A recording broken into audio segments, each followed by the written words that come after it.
السلام علیکم ورحمۃ اللہ وبرکاتہ۔ میرا نام ہے محمد ثناء اللہ فاروق۔ آج میں جس ٹاپک پر گفتگو کرنا چاہتا ہوں وہ ہے اپنے اختیار کا ناجائز استعمال۔ محترم سامعین، معاشرے کے اندر ایک بہت بڑی خرابی یہ پائی جاتی ہے کہ وہ چھوٹی چھوٹی باتوں پر بغیر سوچے سمجھے اپنی بیوی کو طلاق دے دیتے ہیں۔ یہ نہیں دیکھتے کہ 4 بچے ہو گئے ہیں، 5 بچے ہو گئے ہیں، یا بسا اوقات ایسا ہو سے 10 بچے بھی ہو جاتے ہیں۔ کوئی اتنی لمبی چوڑی بات بھی نہیں ہوتی، آپس میں سمجھوتا بھی ہو سکتا ہے، لیکن اس کے باوجود بھی دیکھا یہ گیا ہے کہ چھوٹی چھوٹی باتوں پر طلاق دے دیتے ہیں۔ چلو طلاق ہو گئی، لیکن طلاق بھی چھوٹی سی طلاق نہیں، بس 3 طلاقیں اکٹھی دے دی، ہر راستہ بند کر دیتے ہیں۔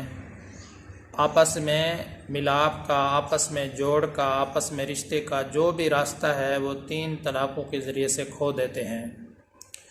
کہ جب آدمی اپنے بیوی کو 3 طلاقیں دے دیتا ہے تو یہ طلاق مغلظہ کہلاتی ہے۔ جب تک حلالہ نہ ہو آپس میں میاں بیوی نکاح بھی نہیں کر سکتے، رجوع بھی نہیں کر سکتے۔ عام طور پر دیکھا یہ گیا ہے کہ جب بھی وہ ایک دوسرے کو طلاق دیتے ہیں تو بیوی کے بھائی سے تھوڑی سی لڑائی ہوئی، تھوڑی سی نوک جھوک ہوئی تو گھر میں آیا اور اپنی بیوی کو طلاق دے دی، 3 طلاقیں دے دی، اور پھر 1 مہینہ گزرنے کے بعد جب سارا جو غصہ ہے وہ ٹھنڈا ہو جاتا ہے تو اس کے بعد وہ آپس میں صلح کرنے کی کوشش کرتے ہیں، جس کا نتیجہ یہ سامنے آتا ہے کہ جو جاہل قسم کے طبقات ہیں، جاہل قسم کے لوگ ہیں، تو وہ تو علماء کی طرف رجوع ہی نہیں کرتے، مفتیان کرام کی طرف رجوع ہی نہیں کرتے، تو وہ تو ویسے ہی اپنی بیویوں کو رکھ لیتے ہیں۔ وہ یہی سمجھتے ہیں کہ جب تک یہ مرے گی نہیں اس وقت تک یہ میری بیوی ہے، تو وہ اس طریقے سے شریعت کے قواعد اور قانون کو پامال کرتے ہیں۔ جبکہ ہر بات میں طلاق دے دینا یہ اپنے اختیار کا ناجائز استعمال ہے۔ سورہ نساء میں اللہ تبارک و تعالیٰ نے ارشاد فرمایا ہے کہ اگر میاں بیوی کے آپس میں لڑائی ہو جائے، جھگڑا ہو جائے، تو سب سے پہلے یہ ہے کہ خاوند اپنی بیوی کو واعظ و نصیحت کرے، طرح طرح سے سمجھانے کی کوشش کرے، اس کی غلط فہمیوں کو دور کرے۔ اگر یہ طریقہ بھی فائدہ مند ثابت نہ ہو تو اس کے بعد دوسرا نمبر یہ ہے کہ اپنے بستر کو اپنی بیوی کے بستر سے علیحدہ کر دے، کہ اس طریقے سے اس کو تنبیہ کر کے دیکھے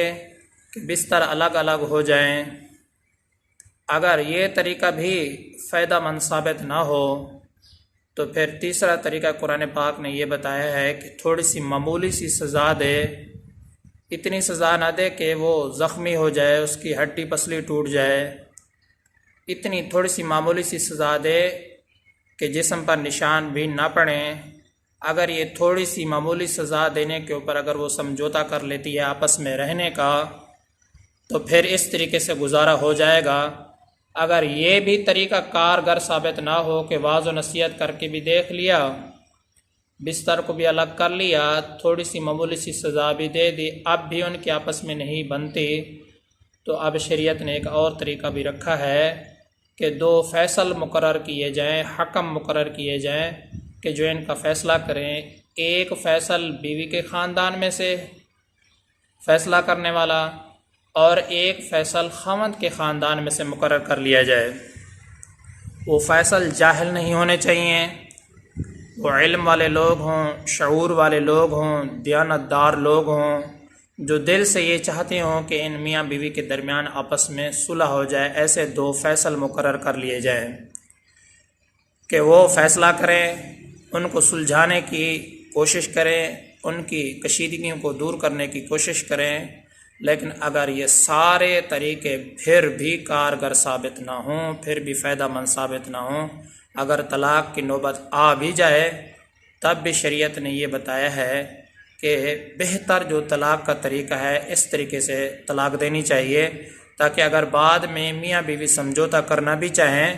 تو ان کا آپس میں رہنے کا کوئی نہ کوئی تو راستہ ہو، تو وہ بہتر راستہ کون سا ہے تو میں اس کی طرف جو ہے نا آپ کو مدعو کرتا ہوں، آپ اس کو سمجھ لیں تاکہ بہت ساری غلط فہمیاں دور ہو جائے۔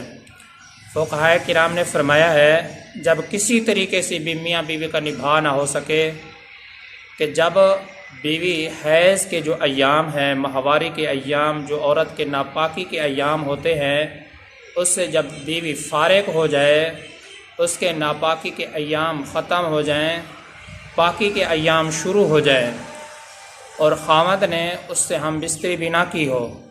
اس کی پاکی کے ایام شروع ہو جائیں اور خاوند نے ان ایام میں، پاکی کے ایام میں اپنی بیوی سے ہم بستری بھی نہ کی ہو، تو اب صاف الفاظ میں اس کو ایک طلاق دے دینی چاہیے۔ مثلاً یوں طلاق دے کہ میں نے تجھے ایک طلاق دے دی۔ اب جب وہ ایک طلاق دے دے گا تو اس کے بعد اگر وہ آپس میں سمجھوتا کرنے لگ جائیں، یعنی آپس میں یہ سمجھے کہ اب ہمارا غصہ ختم ہو چکا ہے، ہم آپس میں رہنا چاہتے ہیں یا ہم آپس میں صلح کرنا چاہتے ہیں، تو بہت سارے طریقے موجود ہیں کہ عدت کے اندر اگر خاوند ایک طلاق دینے کے بعد عدت کے اندر اگر خاوند رجوع کرنا چاہے تو رجوع بھی کر سکتا ہے۔ وہ اس طریقے سے کہ آپس میں میاں بیوی کا جو تعلق ہوتا ہے وہ قائم کر لیں عدت کے اندر تو رجوع ثابت ہو جائے گا۔ رجوع کا افضل طریقہ یہ ہے کہ دو گواہوں کی موجودگی میں، دو مرد ہونے چاہیے یا ایک مرد ہو اور دو عورتیں ہونی چاہیے، ان کی موجودگی میں یہ کہے کہ میں اپنی بیوی کو دوبارہ نکاح میں رکھتا ہوں، تو اس طریقے سے جو ہے نا رجوع ثابت ہو جائے گا اور لوگوں کو بھی اس کا علم ہو جائے گا کہ فلاں آدمی نے اپنی بیوی کو نکاح کے اندر جو ہے نا دوبارہ رکھ لیا ہے۔ تو عدت کے اندر اگر رجوع کرنا چاہے تو رجوع بھی کر سکتا ہے، لیکن اگر ابھی تک غصہ ٹھنڈا نہ ہو میاں بیوی کا، وہ عدت کے اندر رجوع نہ کرنا چاہیں، تو جب عدت گزر جائے گی، 3 ماہواریاں جب عدت گزر جائے گی تو عدت گزرنے کے بعد وہ ایک دوسرے سے آزاد ہو جائیں گے۔ اگر کسی اور جگہ نکاح کرنا چاہیں تو نکاح کر سکتے ہیں، لیکن اگر بچوں کو دیکھا جائے کہ ان کو کوئی پرسان حال نہیں، وہ آپس میں دوبارہ نکاح کرنا چاہتے ہیں کیونکہ ایک طلاق ہوئی ہے، اب نئے مہر کے ساتھ دوبارہ نکاح بھی کر سکتے ہیں۔ دیکھو محترم سامعین، ایک طلاق دینے کا کتنا بڑا فائدہ ہے کہ عدت کے اندر رجوع بھی ہو سکتا ہے۔ اگر غصہ ٹھنڈا نہ ہو، عدت گزر جائے، جب ان کا آپس میں سمجھوتا ہو جائے، اگر میاں بیوی دوبارہ ایک ہونا چاہتے ہیں تو اب بھی نئے مہر کے ساتھ دوبارہ آپس میں رشتے کو استوار کر سکتے ہیں، اپنے تعلقات کو بحال کر سکتے ہیں، جو ہے نا۔ دیکھو یہ کتنا بڑا فائدہ ہے۔ تو جب بھی تھوڑی سی لڑائی ہوتی ہے تو 3 طلاقوں کی بارش کر دی جاتی ہے، سارے راستے ختم کر دیے جاتے ہیں، تو پھر غلط قسم کے فتوے لے کر پھر بھی اپنی بیوی کو اپنے پاس رکھتے ہیں، یہ غلط قسم کے تعلقات ہیں۔ اللہ تعالی ہم سب کی حفاظت فرمائے۔ جب بھی ضرورت طلاق کی پڑ جائے تو فقط ایک طلاق دینی چاہیے، اس کا فائدہ یہ ہوگا، وہ بھی صاف الفاظ میں، اس کا فائدہ یہ ہوگا کہ بھی عدت کے اندر رجوع بھی ہو سکتا ہے۔ اگر عدت کے بعد رجوع نہ بھی کیا جائے تو پھر ان کا آپس میں باہمی رضامندی سے نئے مہر کے ساتھ دوبارہ نکاح ہو سکتا ہے۔ محترم سامعین، تو یہ معاشرے کی خرابی تھی جس کی طرف میں نے توجہ دلائی ہے۔ اللہ تعالیٰ کی ذات سے امید کرتا ہوں کہ آپ کو میری یہ ٹوٹی پھوٹی باتیں ضرور سمجھ آئی ہوں گی۔